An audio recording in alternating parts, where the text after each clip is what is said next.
हमें शीघ्र अतिशीघ्र रूपनगर की ओर प्रस्थान करना होगा ताकि हम वनराज को खोज सकें। आपने अपना वचन निभाकर हम पर बहुत उपकार किया है पापा। हमें पूरा विश्वास है हम रूपनगर के जंगलों से वनराज को अवश्य खोज लाएंगे। तुम ठीक कह रहे हो नागराज। राजकुमारी चंद्रमुखी के आने से पहले वो दोनों कभी कभार महल में दिखते थे, किंतु अब वो दोनों सारे दिन महल में इधर से उधर घूमते रहते हैं। राजवीर और नागराज, इन दोनों को भाईजी ने कितना सम्मान दिया, किंतु वे दोनों कितने स्वार्थी निकले।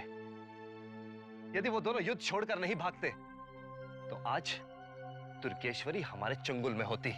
किंतु इसमें उन दोनों का कोई दोष नहीं है कुंवर। रूपनगर में आपका नाम बहुत ही कुख्यात हो गया है नागराज जी। आप स्वयं को विख्यात समझकर प्रसन्न होने का भ्रम मत पालिए। और रही बात पहचानने की, तो हम ही क्या, कोई भी आपका मुख देखकर बता सकता है कि विषैले नाग के फन और आपके मुख में कोई अंतर नहीं है।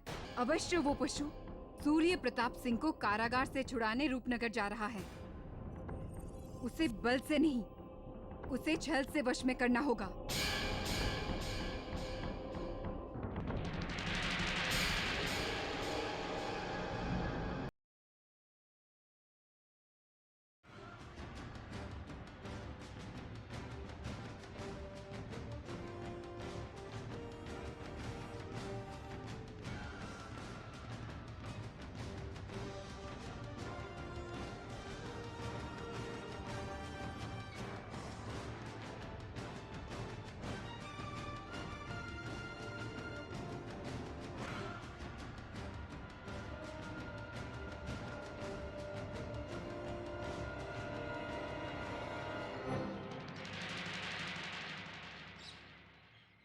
वनराज,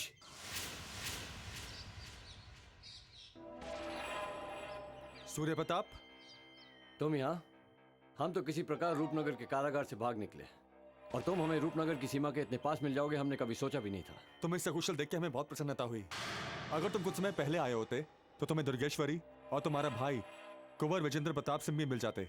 वो अभी अभी रूपनगर की ओर चले हैं। क्या हमारे भाई विजेंद्र प्रताप सिंह दुर्गेश्वरी के साथ वापस रूपनगर पहुंच गए? हाँ कुंवर, विजेंद्र प्रताप सिंह तो उस पद से कारागार तक पहुंच भी चुके होंगे जहां से वो कभी भागकर आए थे। हम सब तुम्हें रणवीर सिंह की कारागार से छुड़ाने आए थे, लेकिन तुम तो स्वयं स्वतंत्र होकर आ गए। हम तो स्वतंत्र होकर आ गए हैं, किंतु हमें छुड़ाने आए हमारे भाई विजेंद्र प्रताप सिंह अब वापस रणवीर सिंह के बंधक बना लिए जाएंगे और उनके साथ साथ दुर्गेश्वरी भी बंदी बना ली जाएगी। हमें तो ये समझ में नहीं आ रहा कि आपने उन्हें अकेले जाने कैसे दिया। रणवीर सिंह के सैनिक चप्पे चप्पे पर फैले हुए हैं। हमने उन्हीं से बचने के लिए ये योजना बनाई थी। अगर हमें से एक भी बंदी बना लिया जाता तो दूसरा इसकी सहायता करने के लिए पहुंच सकता था। और अगर हमें यह मालूम होता कि आप स्वयं स्वतंत्र होकर आ रहे हैं तो हम उन्हें यहीं छोड़कर अपने लक्ष्य की ओर निकल पड़ते। अब क्या करें? हमें शीघ्र रूपनगर पहुंचना होगा। क्या आप हमारा साथ दे सकते हैं? इस समय हमें आपकी सहायता की बहुत आवश्यकता है। मैं तो अपने लक्ष्य की प्राप्ति करने के साथ साथ तुम्हारी सहायता करने के लिए ही निकला था। अगर तुम मुझे यहाँ नहीं मिलते तो मैं रूपनगर के कारागार तक भी पहुंच चुका होता। नहीं वनराज, यदि तुम इस दिशा में आगे बढ़ते तो तुम रूपनगर कभी नहीं पहुंच पाते, क्योंकि तुम रूपनगर की विपरीत दिशा में जा रहे थे। क्या मैं रूपनगर की विपरीत दिशा में जा रहा था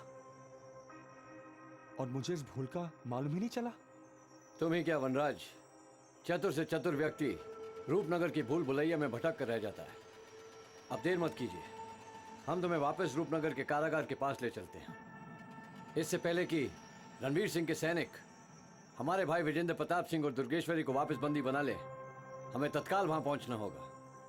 चलो चलो।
आओ कुसमी आओ आओ।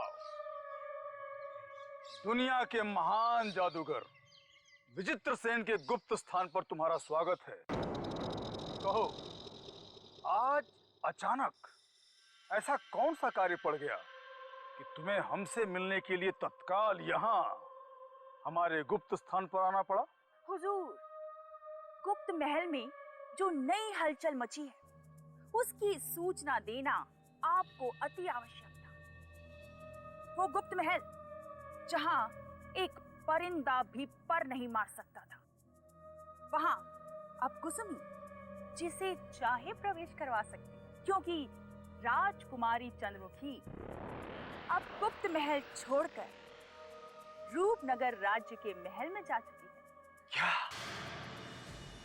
क्या तुम सत्य कह रही हो कुसमी? वर्षों से अज्ञातवास में रहने के पश्चात राजकुमारी चंद्रमुखी गुप्त महल की दीवारों से निकलकर बाहर आ गई है।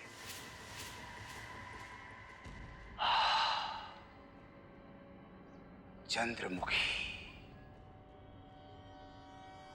हम जानते हैं कुसमी कि तुम सत्य कह रही हो, परंतु विश्वास नहीं हो रहा कि जिस चंद्रमुखी की एक झलक प्राप्त करने के लिए वर्षों से न जाने हम कितने ढोंग करते चले आ रहे हैं, अब शीघ्र ही निकट भविष्य में हमें उसके दर्शन हो सकेंगे।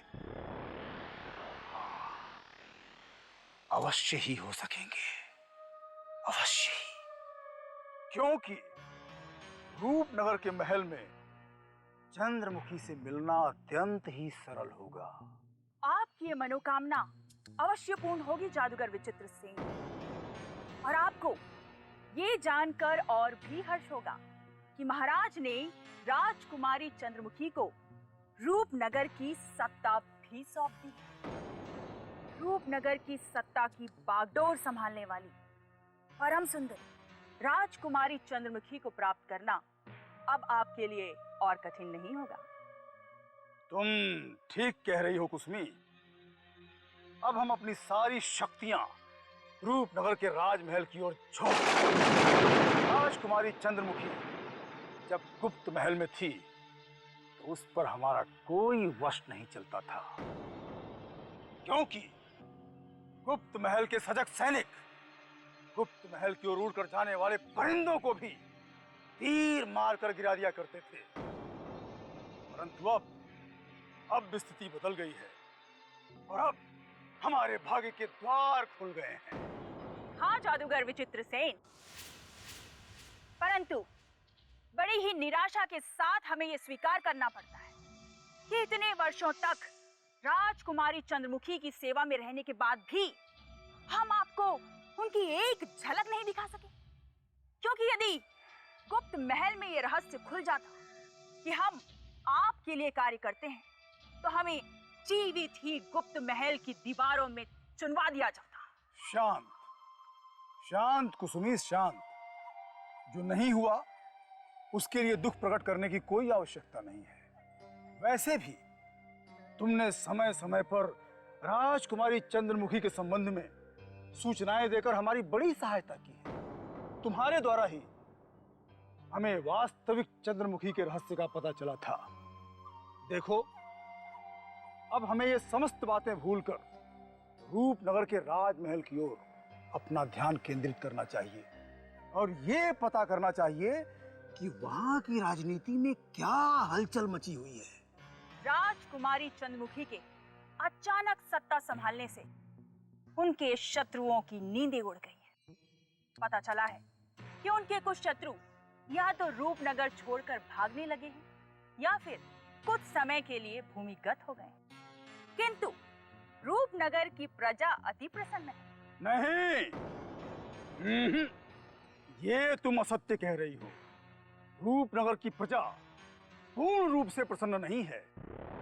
वो तो तब प्रसन्न होगी जब हम रूपनगर की राजकुमारी चंद्रमुखी से विवाह करके स्वयं को रूपनगर का सम्राट घोषित कर देंगे। वो दिन भी अवश्य आएगा जादूगर विचित्र सेन, किंतु अब रूपनगर के महल में सेंध लगाना बहुत कठिन है। रूपनगर की सेना को हराकर राजकुमारी चंद्रमुखी को प्राप्त करने के लिए आपको कोई ऐसी योजना बनानी पड़ेगी जिसका कोई तोड़ ना हो। कुसुमी, हमने एक ऐसी रणनीति बनाई है, ऐसी रणनीति जिसका तोड़ कोई भी नहीं निकाल पाएगा। तुम जिस प्रकार गुप्त महल में हमारे लिए कार्य कर रही थी, ठीक उसी प्रकार तुम रूपनगर के महल में भी हमारे लिए ही कार्य करोगी। तुम्हें किसी भी प्रकार येन केन प्रकारेण राजकुमारी चंद्रमुखी की सेविका बनना ही होगा और रूपनगर के महल की प्रत्येक गुप्त सूचना हम तक पहुंचानी होगी। जादूगर विचित्र सेन, ये कार्य कठिन तो अवश्य है, किंतु कुसुमी, जादूगर विचित्र सेन के लिए असंभव को भी संभव कर दिखाए। हम राजकुमारी चंद्रमुखी की सेविका बनकर रहे। ये हमारा जादूगर विचित्र सेन को वचन है। हम प्रसन्न हुए।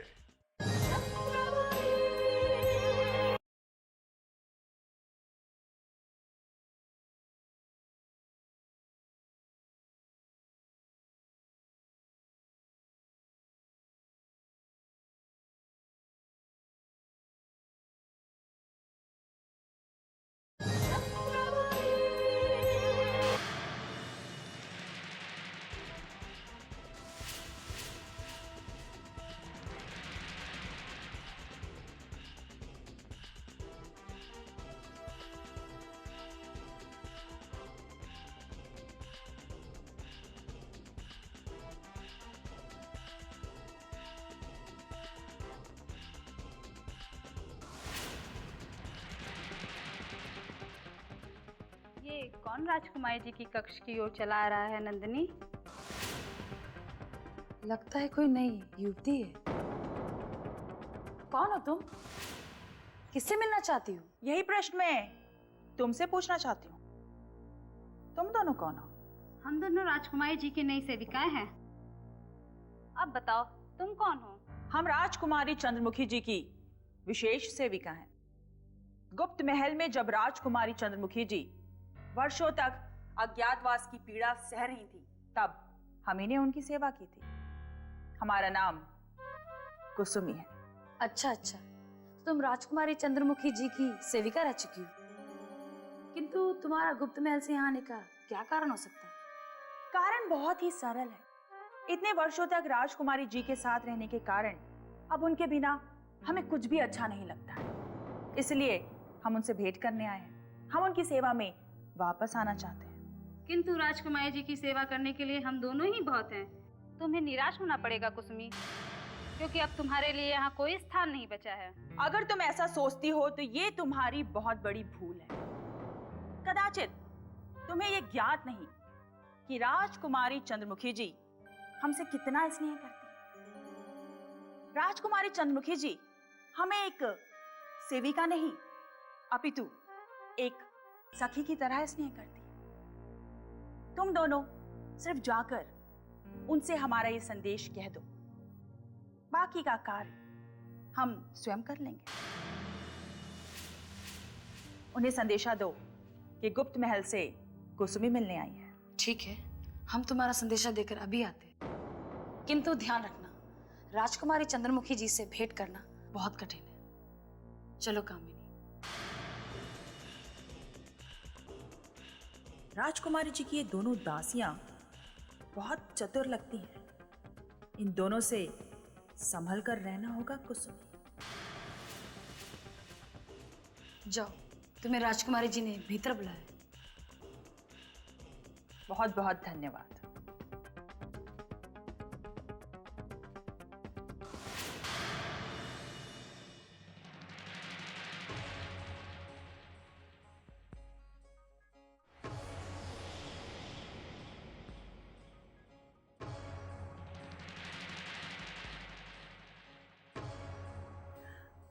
प्रणाम राजकुमारी जी।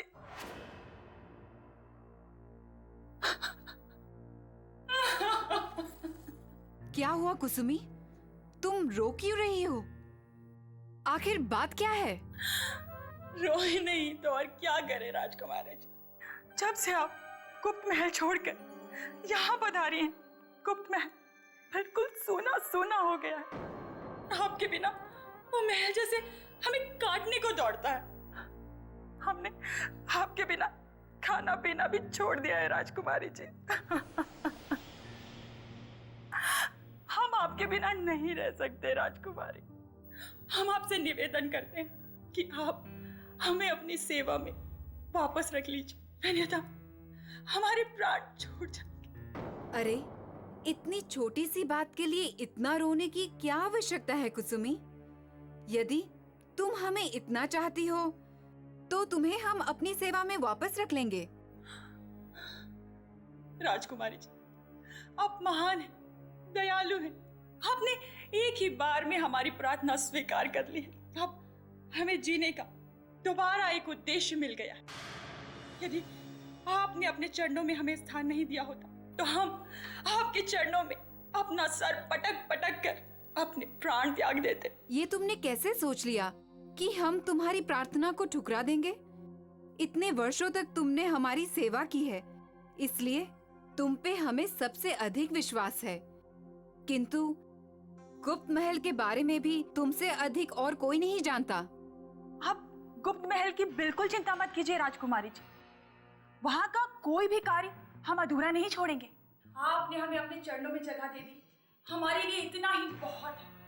राजकुमारी जी, हमने आपके विश्राम में विघ्न डाला, इसके लिए माफी चाहते हैं। अब हमें आज्ञा दीजिए। ठीक है कुसुमी, अब तुम जा सकती हो। प्रणाम राजकुमारी जी। ईश्वर आपको सदा खुश रखे।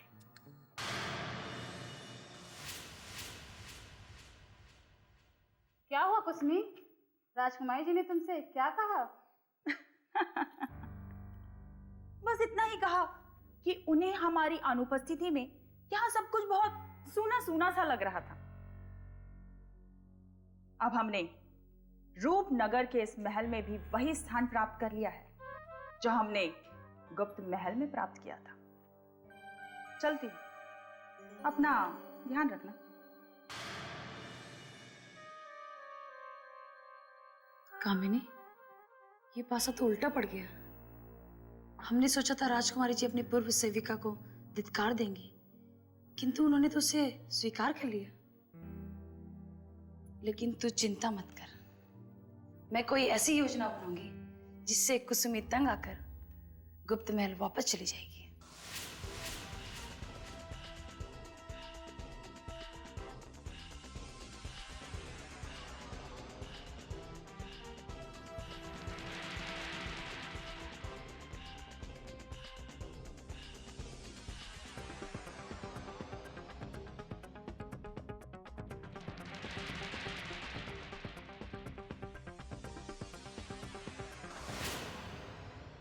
कुसुमी, तुम यहाँ?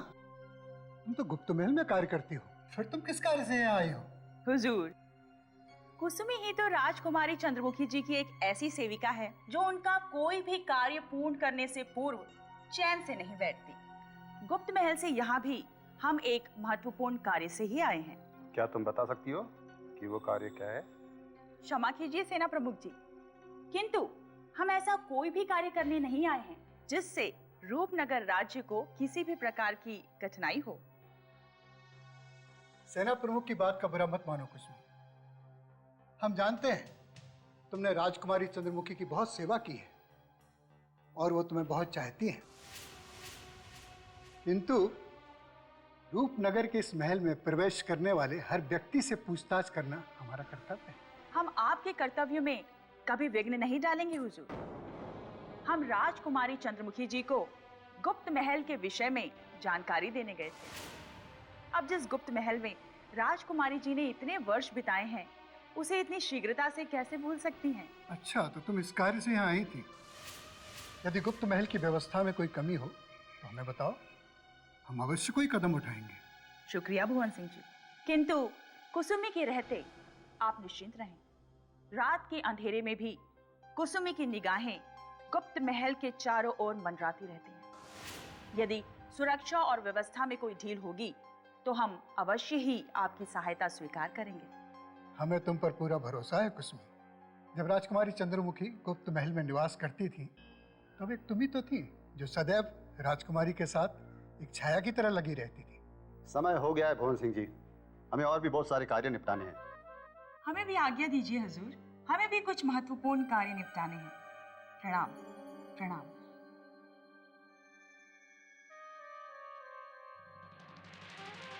चलिए।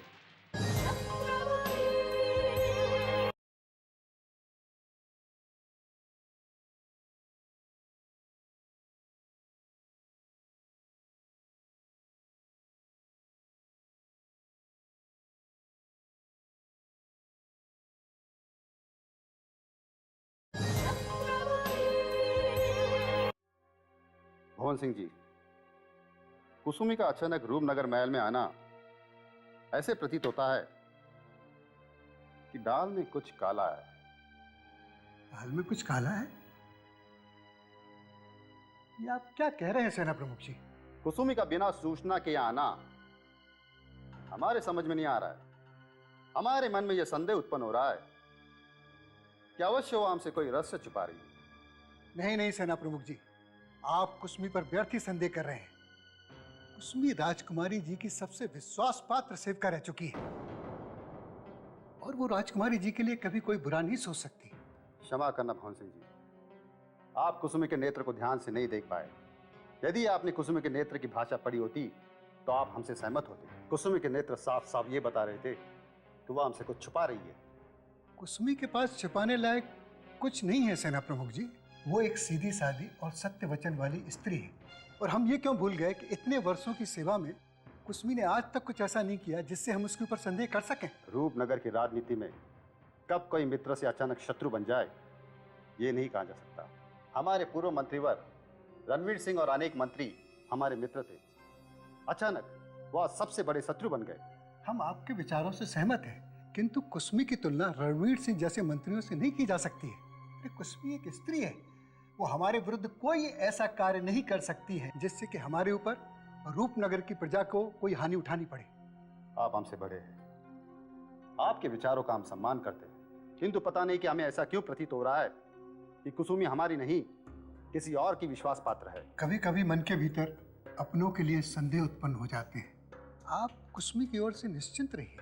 कुसुमी महल में आ गई है, हमें उस पर दृष्टि रखनी होगी ताकि हमारे राज्य को कोई हानि ना पहुंचा सके। जैसे आपकी इच्छा, किंतु हमें पूर्ण विश्वास है कि कुसुमी कोई ऐसा कार्य नहीं कर सकती है जिससे कि हमें कोई हानि उठानी पड़े। चलिए।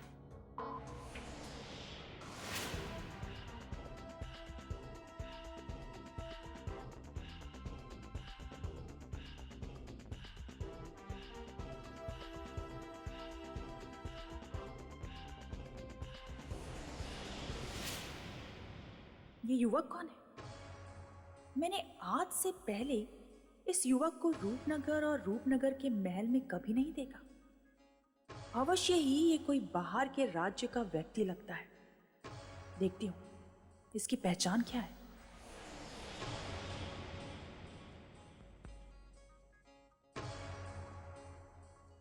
नमस्कार, क्या मैं आपका परिचय जान सकती हूँ?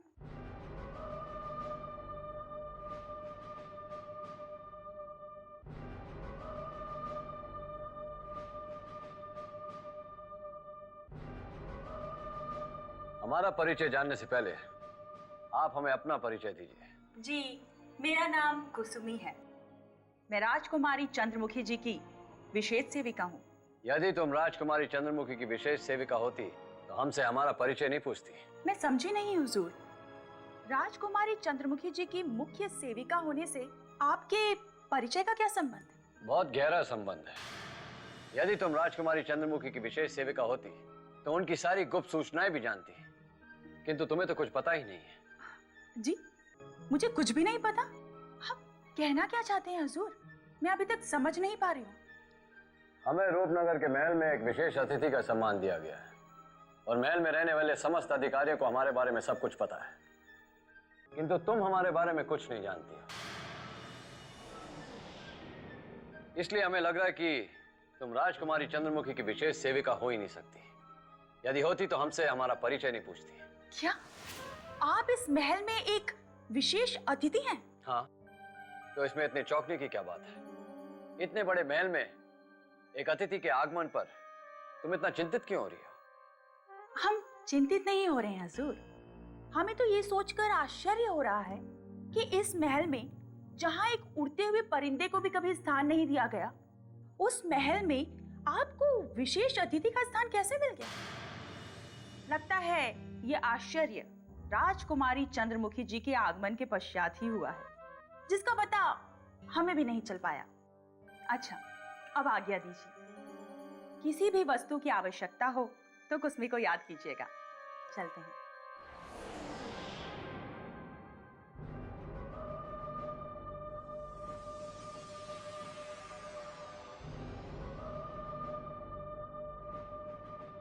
ये कुसुमी ऊपर से जितनी ही बोली दिख रही है, अंदर से वो उतनी ही अधिक चतुर और कपटी प्रतीत होती है।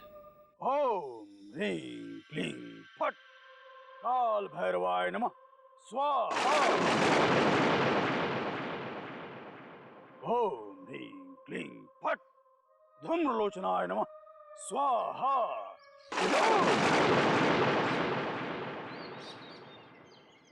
प्रणाम।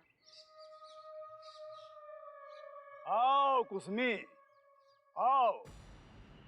तुम्हारे चेहरे की चमक बता रही है कि तुमने राजकुमारी चंद्रमुखी को अपनी चतुराई से प्रभावित कर दिया है और पुनः उनकी सेवा में लग गई हो। तुम्हारी नेत्रों की चमक में तुम्हारी विजय स्पष्ट रूप से दिखाई दे रही है। आपने बिल्कुल सही पहचाना जादूगर विचित्र सेन, क्योंकि आपको दिया हुआ वचन बहुत ही कम समय में पूरा करके हमने आपके प्रति एक बार फिर से अपनी स्वामी भक्ति प्रमाणित कर दी है। अब हम दोबारा राजकुमारी चंद्रमुखी के महल में बिना किसी रोक टोक के आ जा सकते हैं, क्योंकि हमने राजकुमारी चंद्रमुखी का मन एक बार फिर जीत लिया है। हम प्रसन्न हुए। सुनी, तुम हमारी सबसे पुरानी, विश्वसनीय और बुद्धिमान सेविका हो। यदि तुम न होती तो हमें राजकुमारी चंद्रमुखी की गुप्त सूचनाएं इतनी सरलता से प्राप्त नहीं होती। अब तुम्हें एक और विशेष कार्य हमारे लिए करना है। तुम्हें राजमहल की राजनीतिक गतिविधियों पर विशेष दृष्टि रखनी होगी।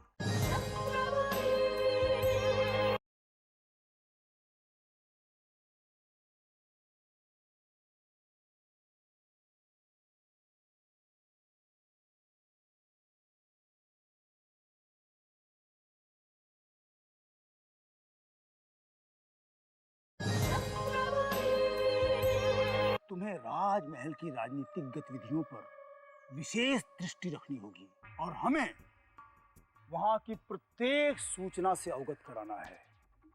अब इस कार्य में अधिक विलंब नहीं होना चाहिए कुसुमी, क्योंकि हमें शीघ्रातिशीघ्र राजकुमारी चंद्रमुखी से विवाह करके उसे अपनी महारानी बनाना है। कुसुमी सदा एक तीर से दो शिकार करती है जादूगर विचित्र सेन।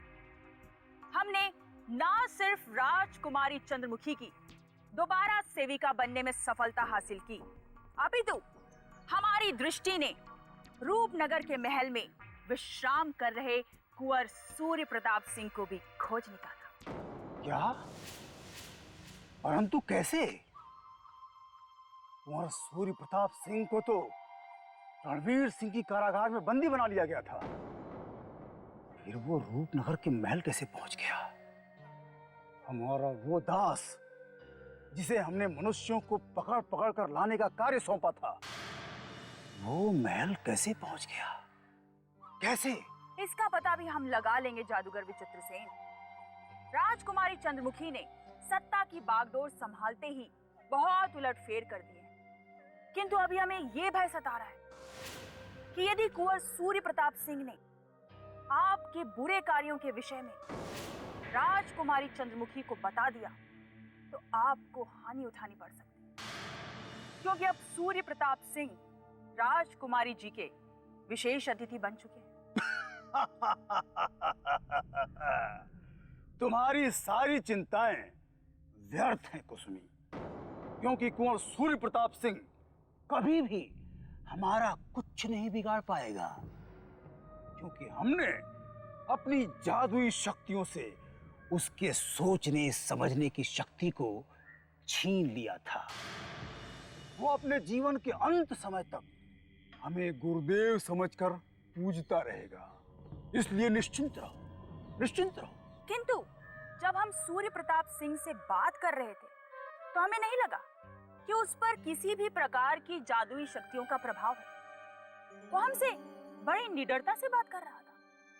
कहीं आपकी जादुई शक्तियों का असर समाप्त तो नहीं हो गया? नहीं कुसुमी, नहीं।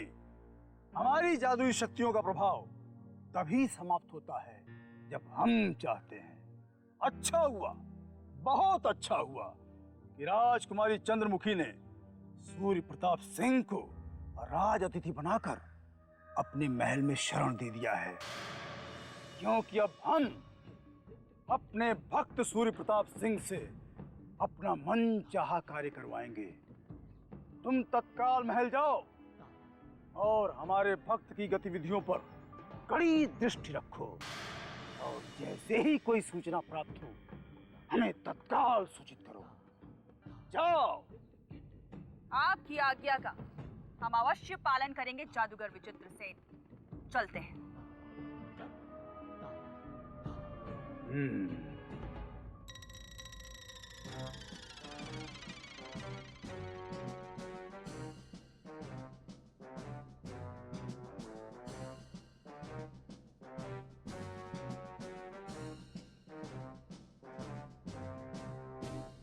लगता है मंगू अपने बुरे दिन आने वाले हैं। यदि हमने सरकार का साथ नहीं छोड़ा तो हमें बलि का बकरा बना दिया जाएगा और हमारे सरकार स्वयं शूली पर चढ़ जाएंगे और उसका दंड हमें भुगतना पड़ेगा। वो कैसे चंगू, मुझे भी तो बताओ। वैसे भी आजकल तुम्हें न जाने क्या हो गया है, जब देखो तब अपने इस बदसूरत मुंह से हमेशा बुरे ही बुरे समाचार सुनाते हो। तो तू कौन सा सुंदर है? भगवान ने मुझे कद से अठन्नी बनाया है, तो तू भी चवन्नी से छोटा ही है ना। यदि मैं और ऊंचा हो जाता तो राजकुमारी चंद्रमुखी मेरे अलावा किसी को भी नहीं देखती। अरे मूर्ख, ये बात अपने मूर्ख सरकार के सामने मत कह देना, नहीं तो वो तुझे कच्चा चबा जाएंगे। और तुझे पता नहीं, वो राजकुमारी चंद्रमुखी जी से प्रेम करते हैं और ये तो उनकी पुरानी आदत है। जिस भी सुंदर कन्या को देखा उसके प्रेम में पड़ जाते हैं, भले ही आज तक किसी सुंदर कन्या ने उनके भयानक मुंह पर घास तक नहीं डाली है। हाँ, मुझे आज तक याद है, एक बार जंगल में विचरण करते वक्त एक वनमानुष महिला उनके प्यार में अवश्य पड़ गई थी। खैर ये सब छोड़ो, जो भाग्य में होगा सो होगा। हमें राजकुमारी चंद्रमुखी जी के समीप जाने का अवसर ढूंढना चाहिए, क्योंकि अगर उनका आशीर्वाद मिल गया तो हमारे वारे न्यारे हो जाएंगे। इसी बहाने राजकुमारी चंद्रमुखी जी की सुंदर सुंदर दासियों के साथ मिलने का अवसर प्राप्त हो जाएगा। क्यों चंगू? वाह मंगू, क्या दूर की कौड़ी लाए हो, आम के आम और गुठलियों के भी दाम। यदि राजकुमारी जी ने हमें अपना दास बना लिया तो हम अपना जीवन सुख से बिताएंगे और हमारे भिक्षु सरकार से छुटकारा पाएंगे। हाँ चंगू, चलो अब चलकर देखते हैं, हो सकता है उनसे हमारी मुलाकात हो जाए। चलो चलो।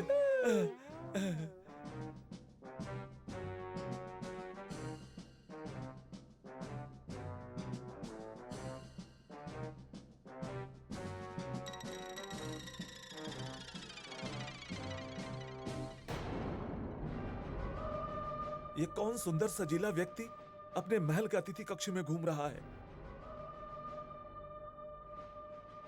सूरत से तो युवराज लगता है।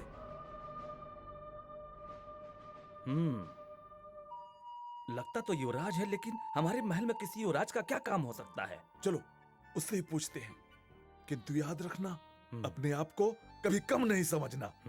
चलो चलो।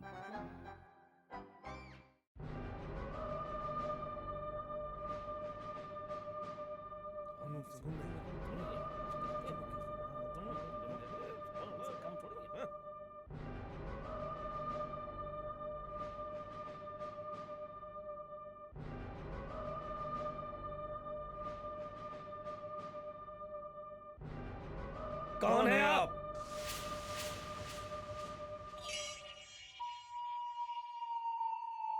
बड़ा विचित्र महल है। मनुष्य की ध्वनि तो हमें सुनाई दे रही है, किंतु कुछ दिखाई नहीं दे रहा। अपरिचित, शीश झुका कर देखो, हम यहाँ नीचे खड़े हैं। तुम दोनों हो कौन? दिखने में तो कुछ कुछ मनुष्य की भांति लग रहे हो, किंतु तुम मनुष्य नहीं हो, किसी और ग्रह के प्राणी हो, है ना? हमारे सामने संभल कर बात करो। तुम्हें पता नहीं हम कौन हैं? हम लोग राजकुमारी चंद्रमुखी जी के मुख्य दूत हैं। वो हमसे पूछे बगैर कोई कार्य नहीं करती। अब बताओ तुम कौन हो और हमारी अनुमति के बिना किसने आपको अतिथि कक्ष में रखा है? यदि हमने नहीं बताया तो आप दोनों क्या करोगे? चंगू, बताओ हम क्या करेंगे?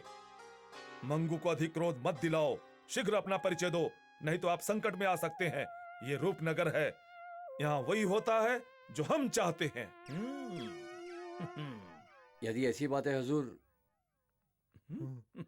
तो हम अपना परिचय अभी दे देते।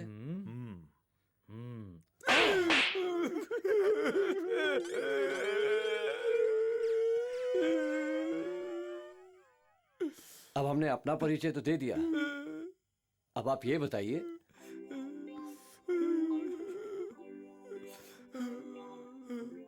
कि तुम दोनों को यहाँ किसने भेजा है? किसी ने नहीं हुजूर, हम यहाँ से गुजर रहे थे कि हमारी नजर अचानक आप पे पड़ी तो हम चौंक गए और ये हम पूछने की भूल कर बैठे कि आपको किसने अनुमति दी। आज के पश्चात हम किसी मनुष्य से तो क्या, किसी पशु से भी उसका परिचय नहीं पूछेंगे। हम पूर्व दिशा के एक राज्य के युवराज हैं। अब बताओ तुम दोनों कौन हो? हम तो हमारे मूर्ख सरकार धुआं सिंह जी के निर्धन दास है। धुआं सिंह? ये किस विचित्र जीव का नाम है?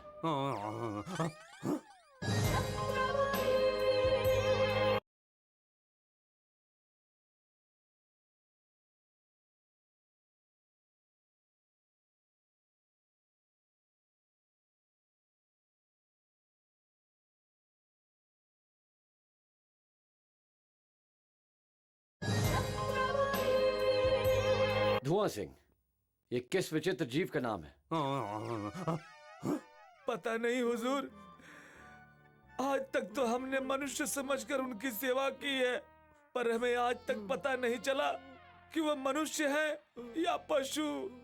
अरे मूर्खों, अकल ज्ञान थो, कहाँ थे तुम दोनों? कब से ढूंढ रहा हूं मैं।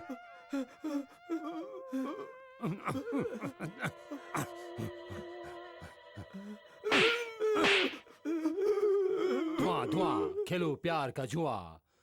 ये कौन है जिससे तुम बात कर रहे हो? सरकार, हम तो इन अतिथि युवराज जी का परिचय पूछने आए थे, लेकिन हाँ, आप भूल कर भी इनसे इनका परिचय मत पूछना। हम स्वयं किसी युवराज से कम नहीं है, हम किसी से उनका परिचय नहीं पूछते।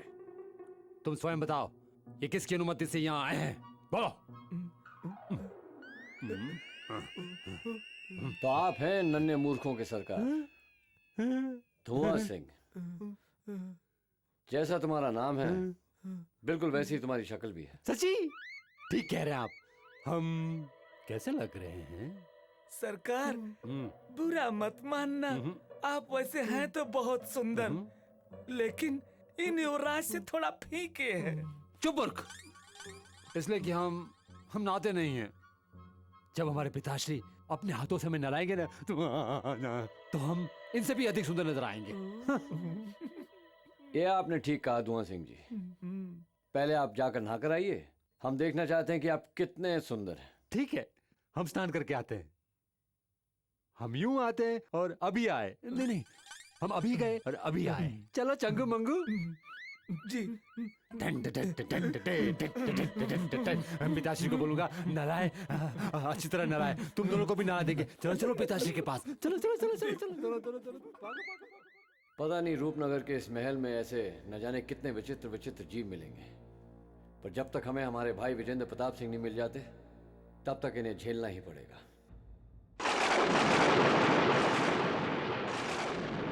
चंद्रमुखी के फूल का क्या रहस्य है? क्या वास्तव में किसी ऐसे मायावी फूल का कोई अस्तित्व है? वनराज जिस फूल को प्राप्त करने निकला है, यदि वो फूल ही प्राप्त नहीं हुआ तो वनराज का क्या होगा? कुछ समझ में नहीं आ रहा है।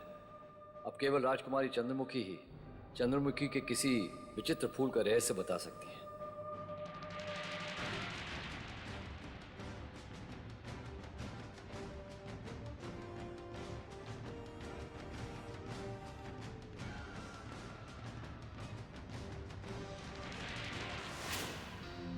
राजकुमारी चंद्रमुखी जी को सेविका नंदिनी का अभिनंदन स्वीकार हो।